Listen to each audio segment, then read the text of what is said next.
രണ്ടാമത്തെ ഡ്രിങ്ക് ഉണ്ടാക്കാൻ പോകുന്നു. ഇതൊരു സർബത്ത് തന്നെ നമുക്ക് പേരിടാം. ഇത് നമ്മുടെ നൊങ്ക് കസ്റ്റേർഡ് സർബത്ത്. നൊങ്കെന്ന് പറഞ്ഞാൽ ഐസ് ആപ്പിൾ എന്ന് ഇംഗ്ലീഷിൽ പറയും. ഐസ് ആപ്പിൾ സമ്മർ ഫ്രൂട്ട് എന്നൊക്കെ പറയാറുണ്ട്. നൊങ്ക് തമിഴ്നാടിൻ്റെ സ്പെഷ്യാലിറ്റിയാണ്. പക്ഷേ ഈ ഒരു സമ്മർ ടൈമിൽ കേരളത്തിലേക്കും പല ഭാഗങ്ങളിലും നമുക്ക് വാങ്ങാൻ കിട്ടും. ഇത് ഭയങ്കര കൂളിംഗാണ്, ശരീരത്തിന് ഏറ്റവും നല്ലതാണ്. സമ്മർ ടൈമിൽ ഹീറ്റിനെയൊക്കെ നമ്മൾ പിടിച്ചു നിർത്താൻ പ്രതിരോധിക്കാൻ പറ്റിയ കാര്യമാണ്. വയറിനും നമ്മുടെ ശരീരത്തിനും ഒക്കെ നല്ലതാണ്. അപ്പം നൊങ്ക് വാങ്ങാൻ ശ്രമിക്കുക. നൊങ്ക് ഇങ്ങനെ നൊങ്ക് സർബത്ത് കിട്ടുന്ന കടകളുണ്ട്. അവരോട് ചോദിച്ചാൽ ആ സ്കിന്നൊക്കെ മാറ്റി ആ നൊങ്കിൻ്റെ ആ നടുക്കത്തെ പീസ് മാത്രമായിട്ട് കിട്ടും. എനിക്കറിയാം ഇത് നോക്കിയേ, ഇതിങ്ങനെ വാങ്ങിയതാണ്. ഞാനൊരു നൊങ്ക് സർബത്ത് കടയിൽ നിന്നുമാണിത് റെഡിയാക്കി എടുത്തിരിക്കുന്നത്. അപ്പോൾ എനിക്കിങ്ങനെ സ്കിന്നില്ലാണ്ട് തന്നെ കിട്ടി. വിത്ത് സ്കിന്ന് വേണമെങ്കിലും കിട്ടും. അതിനൊരു ചെറിയൊരു പാട പോലെ ഒരു ആവരണം ഉണ്ടാകും. അത് നമ്മൾ പതുക്കെ വീട്ടിൽ കൊണ്ടുവന്നിട്ട് ചില സമയം എടുത്ത് അത് ഇളക്കി കളഞ്ഞാൽ മതി. അപ്പോൾ ഇതൊരു 8 എണ്ണം ഉണ്ട്, അതെടുത്ത് വെച്ചിട്ടുണ്ട് ബൗൾ നിറച്ച്.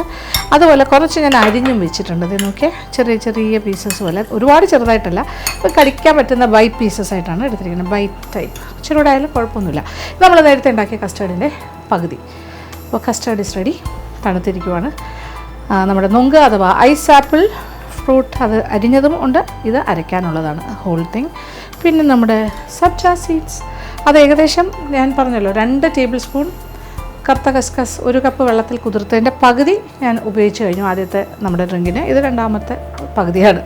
പിന്നെ മിൽക്കി മിസ്റ്റിൻ്റെ സ്വീറ്റൻഡ് കണ്ടൻസ് മിൽക്ക്, ഇത്രയും കാര്യങ്ങൾ. പിന്നെ ഐസ് ക്യൂബ്സ് ആവശ്യാനുസരണം.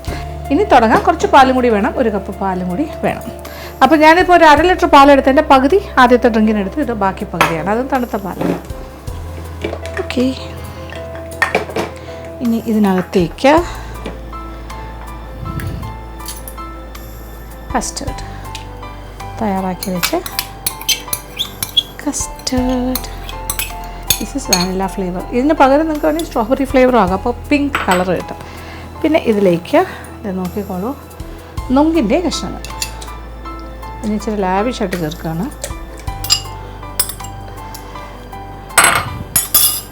അതിനോടൊപ്പം കണ്ടൻസ് മിൽക്ക് ഒരു 2 ടേബിൾ സ്പൂൺ നിറച്ച് ചേർക്കുകയാണ്. എന്നിട്ട് കുമിച്ചെടുക്കുക.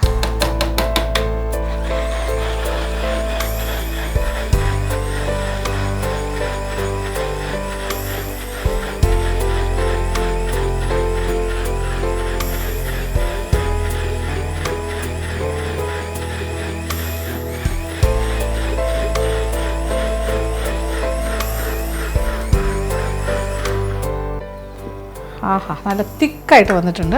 ഇനി നമുക്കതിലേക്ക് പാലും കൂടി ഒഴിക്കാം. കുറച്ച് ഐസ് ക്യൂബ്സും കൂടി ഇടാം.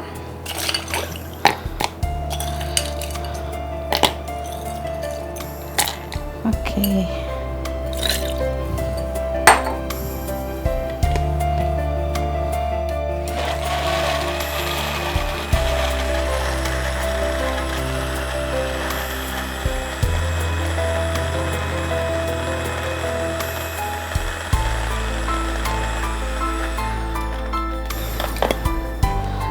എല്ലാം റെഡി. ഇനി അടുത്ത മിക്സിംഗ് ആണ്. ആദ്യം എന്താ ചെയ്യാമെന്ന് നോക്കിക്കോളാം. അതായത് ഇത് നമ്മുടെ കറുത്ത കസ്കസ് കുതിർത്തത്, ഇത് ഏതാണ്ട് ഒരു 4 ടേബിൾ സ്പൂൺ ഉണ്ട്. ബാക്കിയുള്ളത് മുഴുവൻ ചേർത്തു. പിന്നെ ഐസ് ആപ്പിൾ പീസസ്, നൊങ്കിൻ്റെ ചോപ്പ് ചെയ്ത കഷ്ണങ്ങൾ.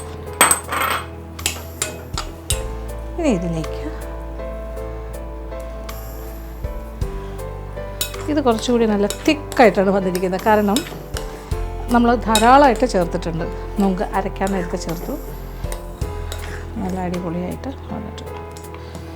യെസ്,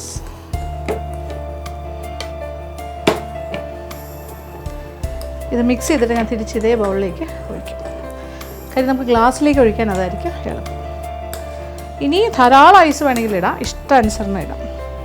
കുറച്ചുകൂടി ലൂസായാലും ഒരു കുഴപ്പമില്ല, നല്ല ക്വാണ്ടിറ്റി കിട്ടും. ഇഷ്ടംപോലെ ക്വാണ്ടിറ്റി ഉണ്ട്. നിറച്ച് നമുക്ക് ചേർത്തിട്ടാണ് ഞാനിത് ചെയ്തത്. അപ്പോൾ ഇനി ഇത് ഗ്ലാസ്സിലേക്ക് മാറ്റാം. ഇത് ധാരാളം ക്വാണ്ടിറ്റി ഉണ്ട്, ഒരുപാടുണ്ട്. ഞാൻ 2 ഗ്ലാസ് എടുത്ത് വെച്ചിട്ടുള്ളൂ. നല്ല തിക്കായിട്ടുള്ള ഷേക്കായിട്ട് വന്നു കഴിഞ്ഞു. ഇത് സർബത്താണ്, തിക്ക് സർബത്ത്.